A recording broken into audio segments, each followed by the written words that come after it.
Hello? Hey, how you doing, man? Good, good. How are you? Pretty good, pretty good. Just chilling. Uh, Nice. yeah. How's I like the little backdrop, man. Oh, thanks, bro. That's Yeah, I'm right here, chilling in Hawaii. Just kidding. nice, man. So you was telling me you're in Anaheim now? Yeah, I live in Anaheim. I was in LA and then COVID hit. Lost my job, so I had to move back home. Yeah, So I I was living there.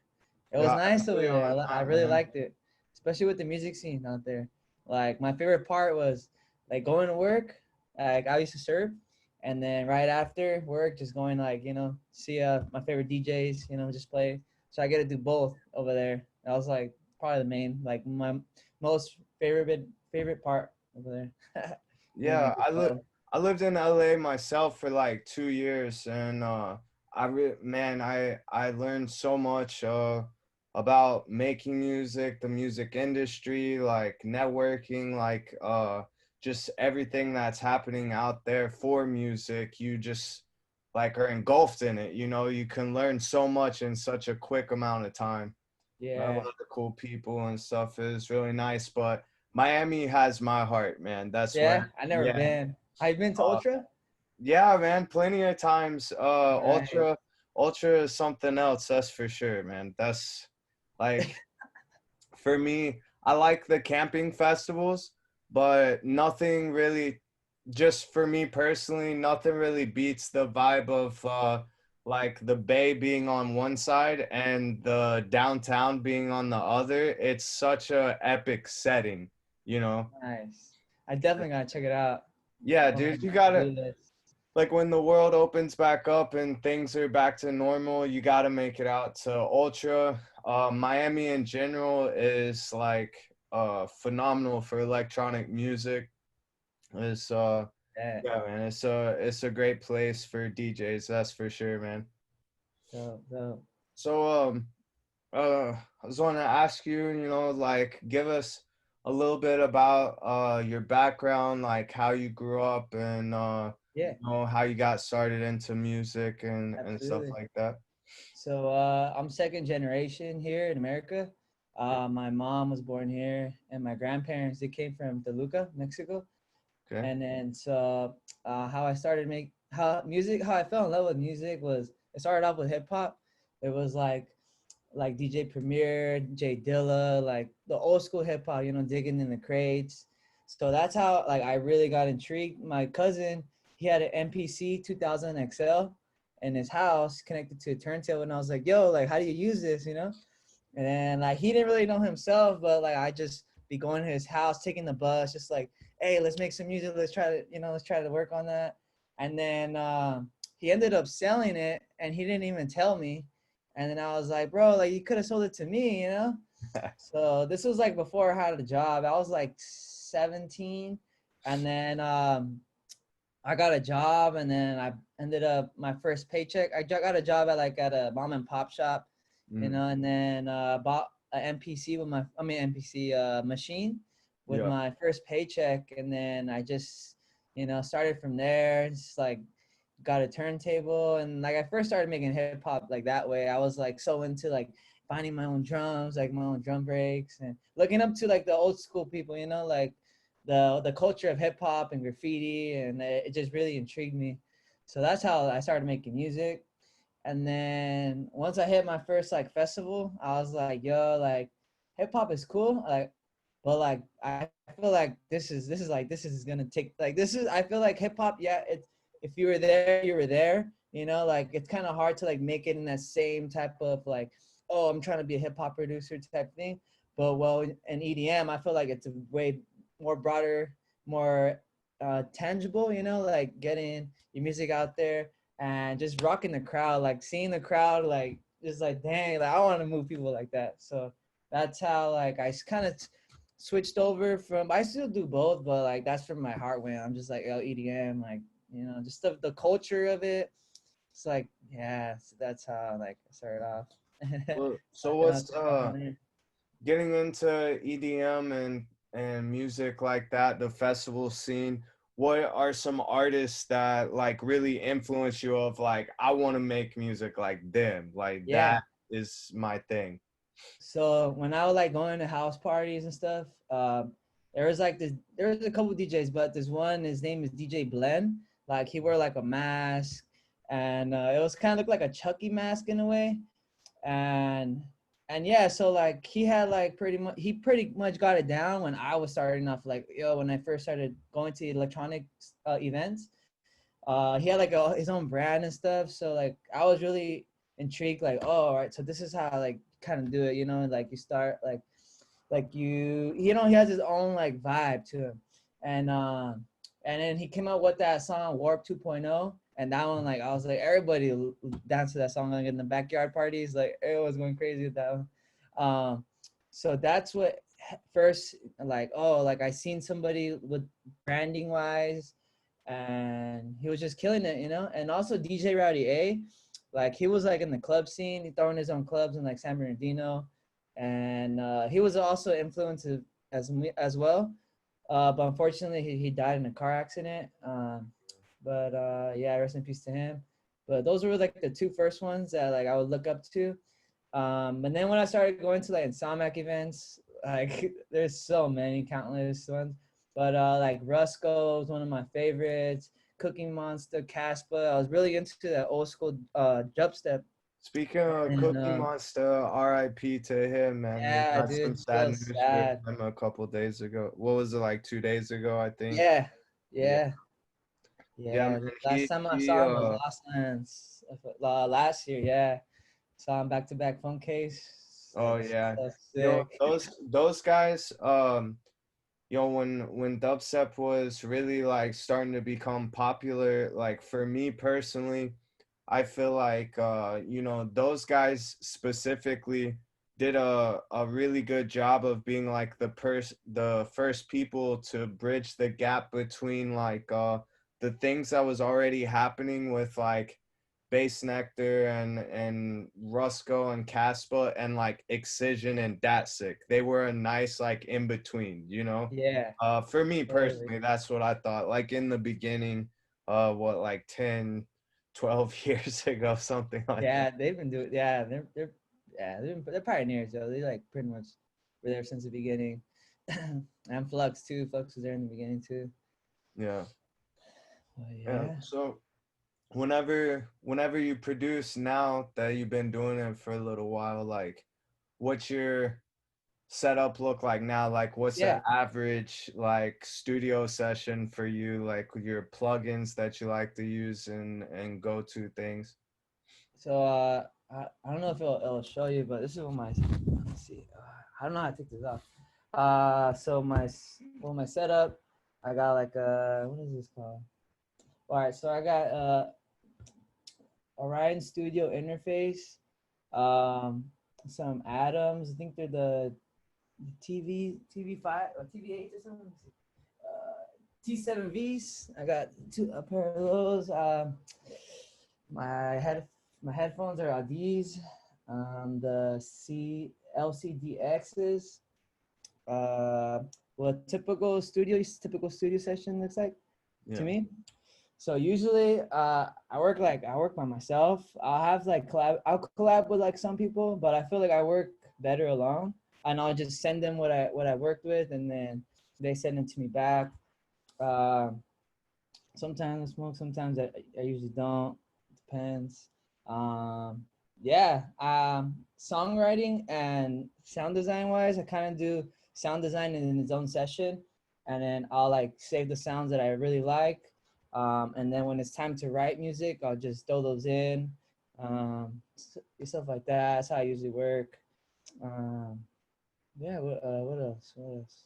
For sound design, what's some of your favorite like plugins to use Yeah. and So stuff like Serum is like my to go to for sure. Just because it's like it's so easy to like it's so easy to see the signal flow and like how what you're doing to manipulate the sounds, and some other synthesis don't are not like that user friendly.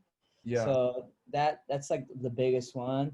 Um Omnisphere as well. I like Omnisphere because it just has a built-in sounds that sounds really good. Yeah. And there's so many sounds like one time I was working with one of my friends. we found the sound, right? And whatever, he was like, he played it and it sounded sick. And then I accidentally changed the sound in Omnisphere, and then there's no way to find out what song, like what sound it was, because there's just so many sounds. Yeah. And yeah, Yeah, um, I know.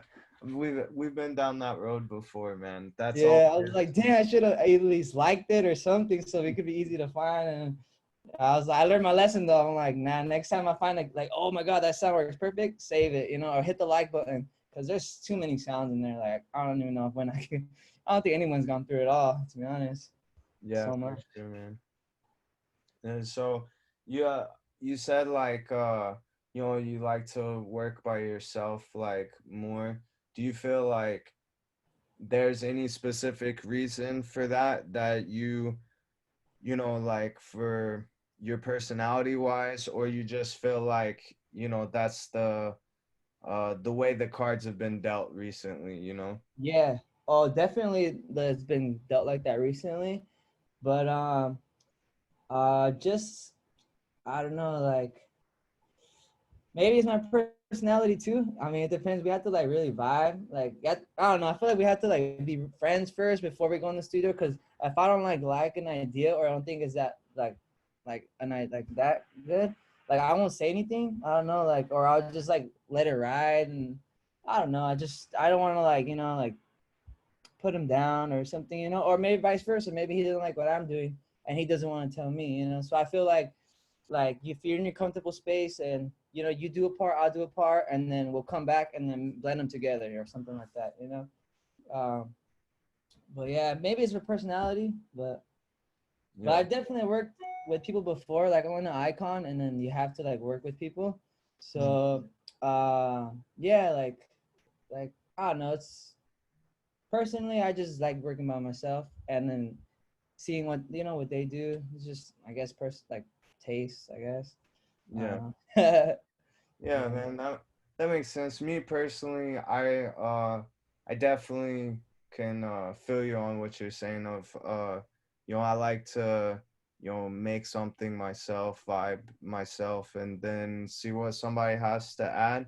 But I've been lucky enough to work with some people that are like phenomenal like jazz instrument, like whether they be like, I'm thinking of two people specifically that are phenomenal at like keys, or like this one guy on the horns. And so they are like, they're able to just ride with whatever you're doing anyway. yeah, And so like totally. for me, I feel like the main key is to just not have anybody in the room that is like my way. We're doing it my way. As long as that Yeah, guy's not in the room, then everybody can make some good music. totally. Yes, totally get that. And then So they're like the stars of the show too. Like when they're like a performer, you just let them go. Like see how they do their work. Like that, yeah, I like doing stuff like that. Yeah, like just watching them do it, and then you working off that. Yeah, yeah, that's always nice. Um, so you said you got into hip hop like first and stuff like that. Who's some of your favorite artists, like your biggest influences from like the beginning wanting to get into music? absolutely. Yeah. So I would have to say Gangstar because, well, first, I mean DJ Premier just makes the dopest old school hip hop beats, and Yeah. then Guru, his lyrics are just like, you know what I mean. I feel like he got killed for his lyrics. Like he actually made an impact to the world. That was like one of my first ones. Wu Tang, because they're like the same thing. Like against the government, and then uh, Dilla, because I don't know, just his swing, his drums. I was just like, yo, how do I get my drums swinging like that? Um, what else? Mortal Technique too. I remember, yeah, just like his that one song, Dancing with the Devil. I remember that. I was like, damn, like he's and then still to this day, he's always doing stuff for the people, always involved in government and stuff like that. So those are like the main ones from the beginning that I recall. Obviously Pete Rock too, like Yeah, just like the old school people were like my main influences. Do you feel like you want to go down that path any time in your career where you're like really speaking out against like certain things, or like you want to be a leader in your community outside of just making music? Is, you know, that's something that we can like look forward to in the future? I would, but I think I'll do it under a different name because I want to keep, because I got a couple different artists names. Like I got one like it's called Hallway Junkies. So that one is more like me being creative of like I could like be rapping on my stuff. It's more like hip hop. And then the Vrill is like more electronic music, Yeah. like dubstep or like So I would be down, but I would probably use a different name. Trying to keep it cohesive with the brands. Yeah. You know, Yeah, yeah, definitely. it's funny that you said hallway junkies. Yeah, so we Yeah, all have our own stick. I have a friend that's he like has like a little podcast, and like his little entertainment group is called Basement Junkies. Oh, And really? Wow. it's same style, like same type of influences, same style of music, everything. So Wow, I definitely gotta check that's them funny, out. like same same music influences, similar stuff, you know. Man, that's sick. Yeah, definitely Yeah, check them out.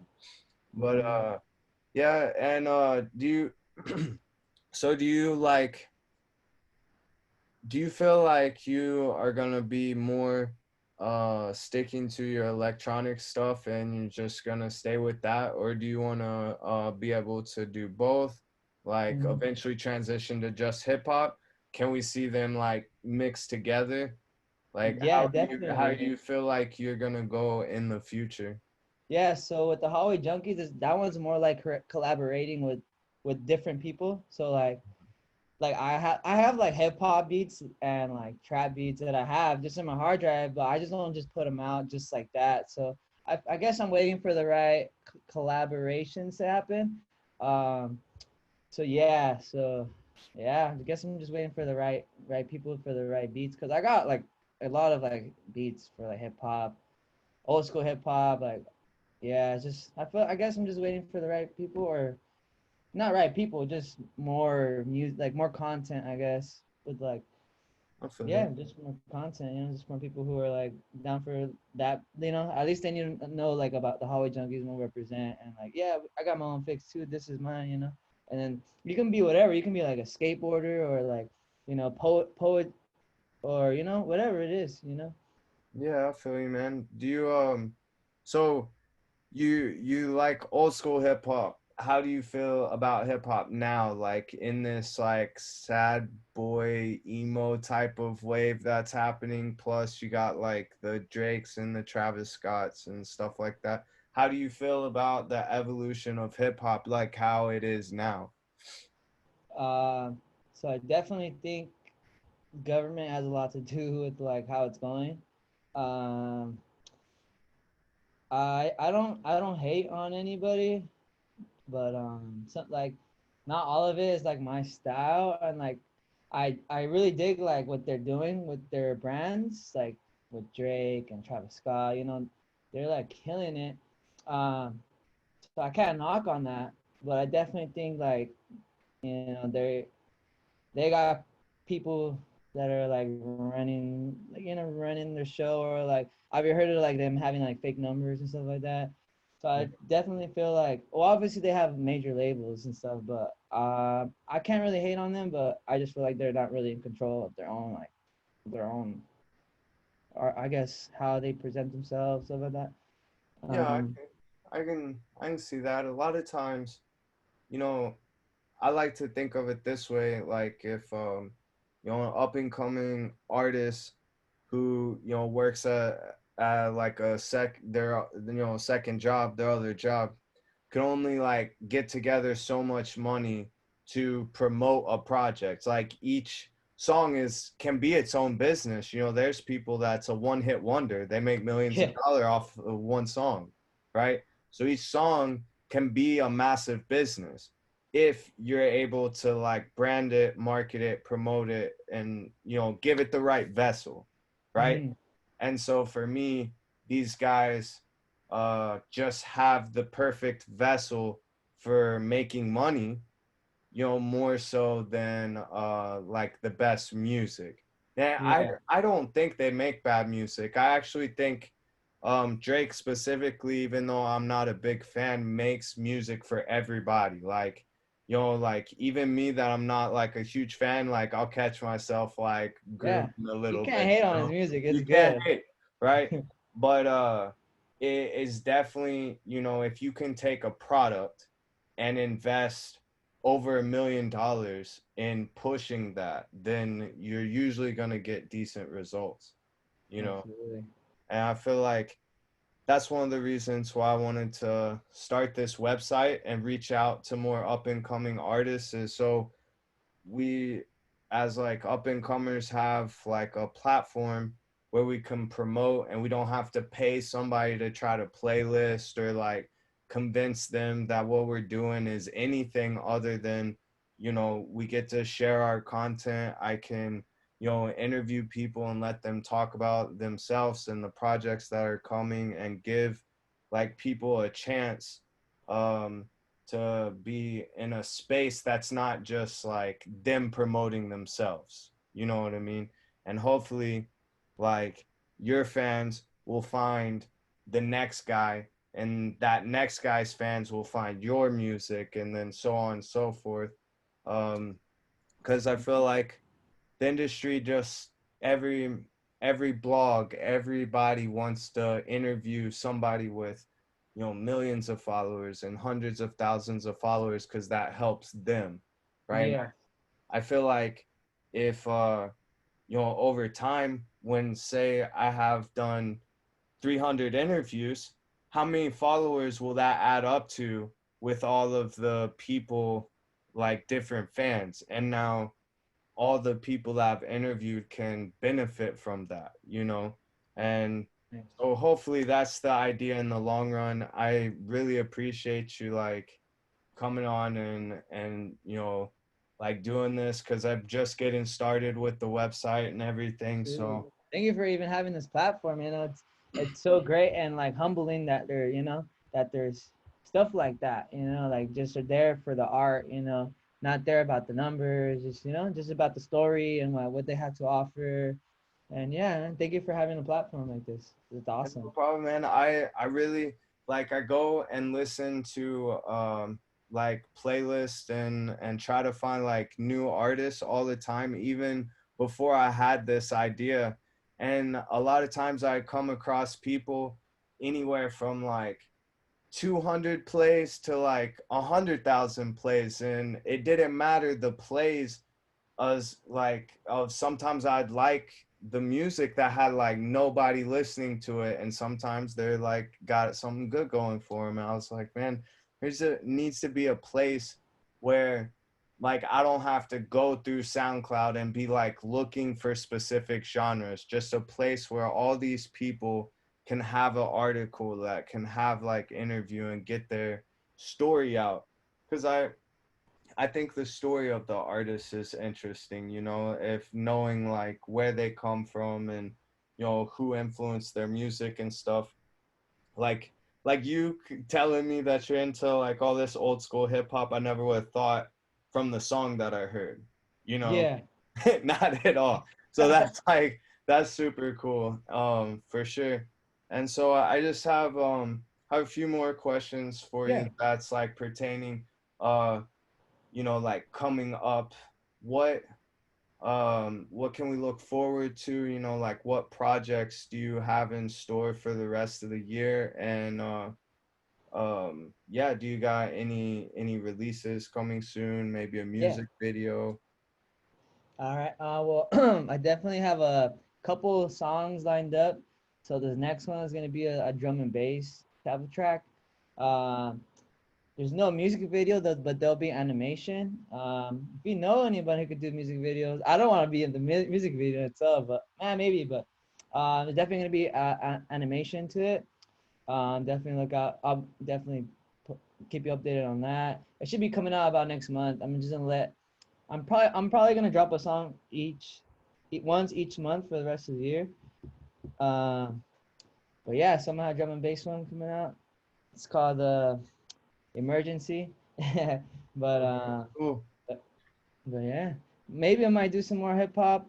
Just been talking to the homie. He actually told me like, yeah, let's get this week, start doing some music. So maybe some more hallway junkie music as well, because he's part of that. But yeah, definitely some more singles coming out. Probably one for each of the rest of the month for the year. It's Okay, only cool. like three more, so it's not all right. Yeah. Shouldn't be hard. Yeah, man. Do you whenever you release anything or you got even for hallway junkies or you have like some people that you collaborate with or anything like please let us know. We'll post it on Actually, the I have website and somebody in mind. He actually started his own label too. Um, yeah, he does like moombahton, global bass music. So okay. yeah, he started his own label. I'll send it. I'll send it your Yeah, way. shoot me the information and Good homie of mine. all right, cool. And so I got two more questions for you Yeah, that have nothing to do with music. So that's cool. That's cool. in your life, what are you most grateful for? I would say my family. Most grateful for my family, my friends. Um, Grateful for the communities. The EDM community, the hip hop community. Grateful for my good health, everyone around me. Um, yeah, great, yeah, great. Yeah, I'm just grateful to be alive and well. No COVID. I'm grateful to have a house over my head, a roof over my head, have have food, not be hungry. I'm very blessed to be able to even just like do music like how I do it. Some people can't even afford a laptop. So I'm very grateful for for everything that God blessed me with. Oh yeah, man. And if you have one piece of advice to give to the people listening to you right now, what would you say? I'll say don't I would say have fun and don't care what people think. And if it sounds good, it sounds good. Don't look at the graphs and the if it's clipping too much. If it sounds good, it sounds good. That's what I would say. Don't overthink it. Just have fun. Just Nice. Yeah, I used to tell my little sister, we have fun, we don't make fun. yeah. Once if it's not fun, it's like what's the point of doing it? Yeah, for sure, man. Well, it's a pleasure talking to you, man. Absolutely, it I was a pleasure. appreciate I appreciate you, answering me and being a part of this. I'll get the article written up in the next few days and I'll send Take your time. Yeah. everything over to you so you can read it and make sure you're like cool with it and I'll post it and Cool. whatever songs you want me to like link with that, just send me a message, let me know like which things you want me to promote with the article and the interview. Absolutely. And thank you so much for this opportunity. I'll definitely send you my friend so you can interview him, that new label. I think it's gonna be pretty good. And that label's gonna be pretty fire. All right, man, I look forward to it. And what was your name? I saw it here, but I didn't see it anymore. Nathan. Nathan? I'm Darian. All right, Darren, Nathan. it's great to Yeah, meet you, man. absolutely. All All right. right. Have a great rest of your night. Yeah, be Thank well, you. bro. Thank you.